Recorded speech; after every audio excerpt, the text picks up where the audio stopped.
lagi di Cerves, cerita investasi bersama aku Vina yang akan menemani kalian semua. By the way, sebelum dimulai Cervesnya, Vina mau tanya, bagaimana investasi kalian sejauh ini? Semoga lancar, sesuai harapan dan aman-aman saja ya. Jangan sampai jadi korban investasi bodong atau pom-pom yang lagi rame itu. Ngomong-ngomong soal investasi bodong, pom-pom atau apapun lah praktik tidak terpuji di dunia investasi, kita pasti teringat tentang kisah legendaris, kisah kelam yang mengangkat satu nama pelakunya, kemudian nama pelakunya itu juga jadi sebuah istilah. Ada yang tahu nggak? Yap, Ponzi, skema Ponzi atau Ponzi scheme. Praktik kejahatan investasi memang beragam. Seiring waktu, semakin variatif pula tekniknya. Tapi pada intinya kan tetap sama. Ada pihak yang menyuruh kamu melakukan investasi, tetapi pihak yang menyuruh itu kemudian membawa kabur uang kamu. Atau ada yang memanfaatkan keterlibatan kamu untuk kepentingan pribadi dan kelompoknya sendiri. Lalu, apa sih yang dilakukan Ponzi sehingga membentuk skema Ponzi? Pada intinya merupakan penipuan investasi, di mana klien dijanjikan untung besar tanpa risiko. Kalau kita cermati, itu sesuatu yang tidak mungkin kan? Siapa sih Ponzi? Oke, kita kenalan.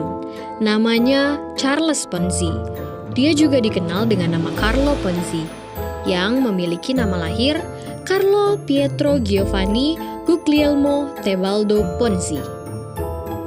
Bagaimana kisah Charles Ponzi bisa menjadi salah seorang penipu terbesar di bidang investasi? Yuk, simak selengkapnya. Disclaimer nih, kalian jangan pernah menirunya ya. Sekedar sharing cerita aja, agar kalian terhindar dari yang namanya investasi bodong, yang mungkin saja terinspirasi dari skema Ponzi ini. Perjalanan hidup Charles Ponzi. Ponzi lahir tanggal 3 Maret 1882 di sebuah kota kecil bernama Lugo di Italia. Terlahir di keluarga sederhana dan serba kekurangan, membentuknya menjadi pemilik jiwa dan pemikiran untuk bisa gesit melihat segala peluang asalkan menghasilkan uang.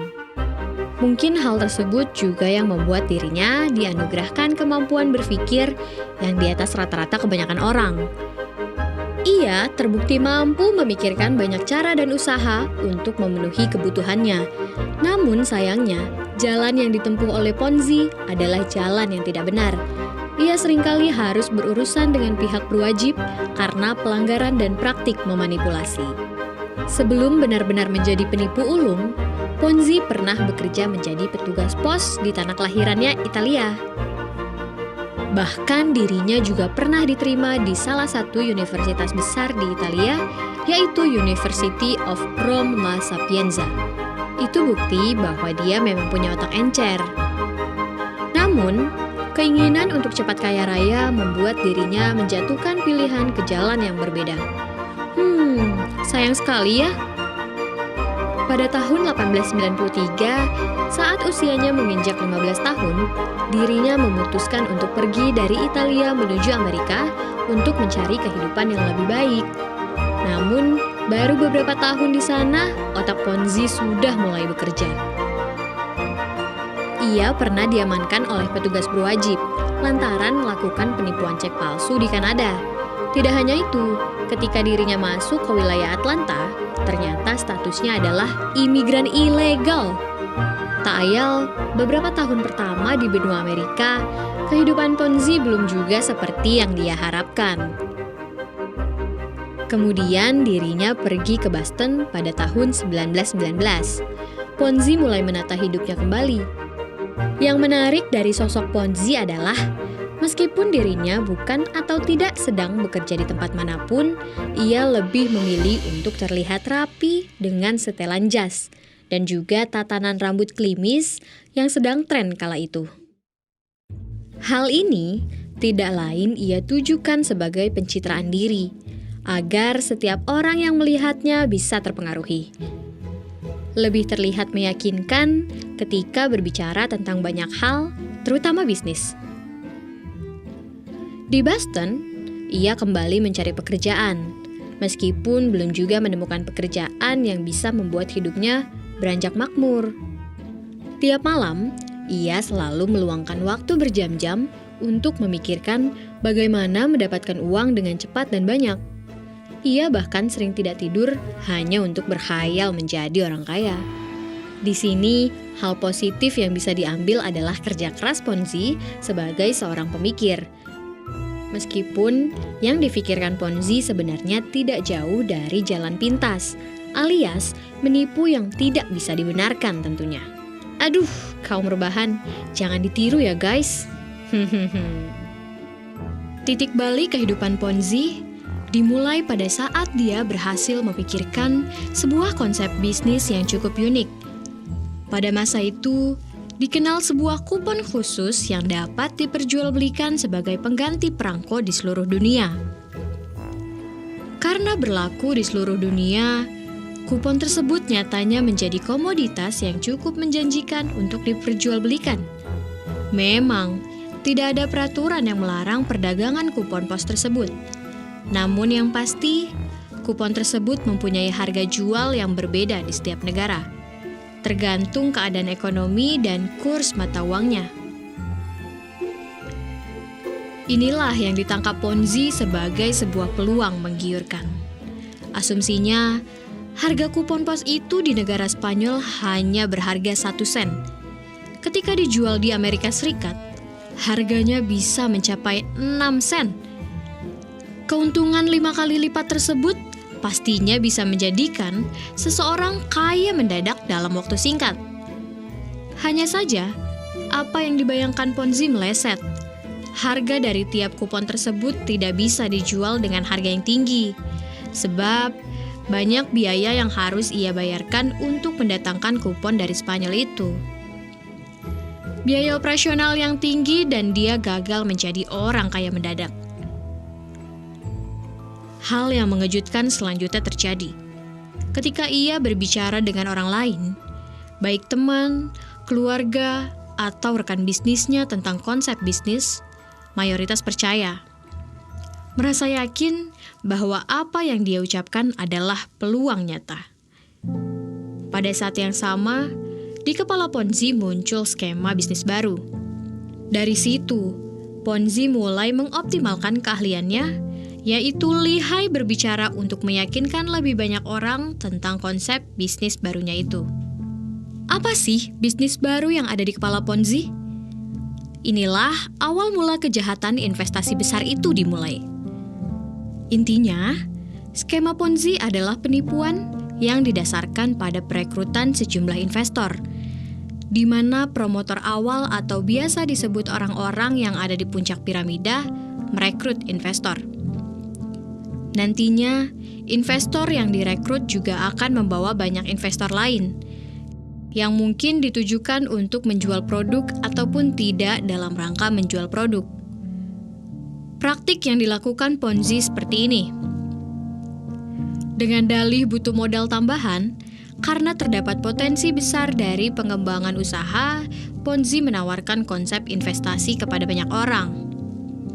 Orang-orang yang mau mendapatkan keuntungan berlipat dalam waktu singkat segera tersirap. Ponzi menawarkan kepada para investor yang mau menanamkan uang $100 akan mendapatkan $150 hanya dalam 90 hari saja. Orang-orang yang sudah terlanjur percaya dengan manisnya kata-kata Ponzi, akhirnya tak ragu memberikan uangnya untuk investasi. Dalam waktu beberapa hari saja, Ponzi berhasil mendapatkan dana segar sebesar $1.250 Amerika. Setelah 90 hari berselang, uang yang didapatkannya tersebut ia bayarkan ke beberapa investor sebesar $750 Amerika saja. Uang tersebut ia klaim sebagai bukti bahwa skema bisnis yang sedang ia kembangkan benar-benar menghasilkan. Padahal pada kenyataannya, yang sebenarnya ia lakukan adalah membayar bunga investor dengan dana investor yang baru, dan begitu seterusnya. Dalam waktu 8 bulan, Ponzi bisa mendapatkan uang mencapai 9 juta dolar Amerika. Wow, mimpi besarnya sejak dulu seolah sudah berhasil ia raih saat itu. Ponzi memang seorang jenius dalam hal mempengaruhi orang. Berbagai trik dikerahkan oleh Ponzi untuk menjaga agar para investornya tetap bertahan dan tidak berhenti menginvestasikan uangnya. Namun, karena memang skema tersebut tidak mempunyai objek bisnis real, tentunya tinggal menunggu waktu, di mana para investornya akan menyadari mereka hanya dipermainkan. Puncaknya, setelah 10 bulan menjalankan bisnisnya, tepatnya pada bulan Juli 1920, ia ditangkap oleh polisi setempat karena skema sesatnya tersebut telah terbongkar dan ribuan investor berbondong-bondong menarik uangnya.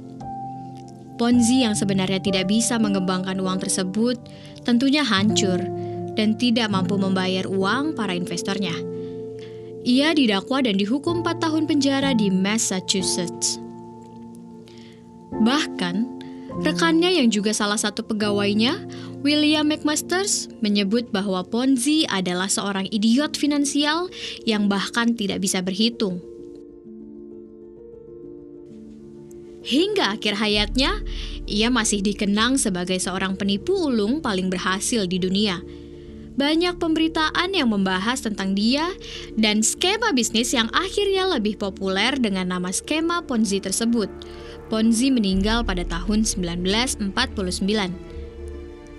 Di era ekonomi modern pun, sebenarnya skema penipuan legendaris tersebut masih banyak diterapkan. Meskipun dalam menjalankannya, saat ini telah ditambahi model bisnis lain yang membuatnya terlihat berbeda. Cerdas dalam melihat sebuah skema bisnis, benar-benar real atau tidak memang bukan perkara mudah. Namun, dari kisah hidup Charles Ponzi, kita sudah bisa melihat bahwa bahaya dari model penipuan tersebut memang benar adanya. Pandangan Ponzi yang berhasil diungkap dan penting untuk kita ketahui dalam rangka investasi secara garis besar seperti ini. Pertama, orang tidak berpikir panjang ketika ditawari keuntungan yang besar. Lebih-lebih, kalau sudah ada contohnya, bisnis proposal yang ditawarkan harus menarik dan mudah dimengerti, walaupun tidak masuk akal. Kedua, sekali namanya dikenal, maka orang dengan sendirinya akan berbondong-bondong dengan menyerahkan uangnya. Bahkan calon korbannya akan menanamkan lagi uang demi keuntungan yang diharapkan kelak diterimanya. Sehingga pengumpulan uang semakin pesat. Dan yang ketiga, pada suatu fase, terjadi semacam pola herd mentality, semacam tren saling mengikuti. Sebuah situasi mentalitas ikut arus kuat, berharap semakin banyak orang yang latah.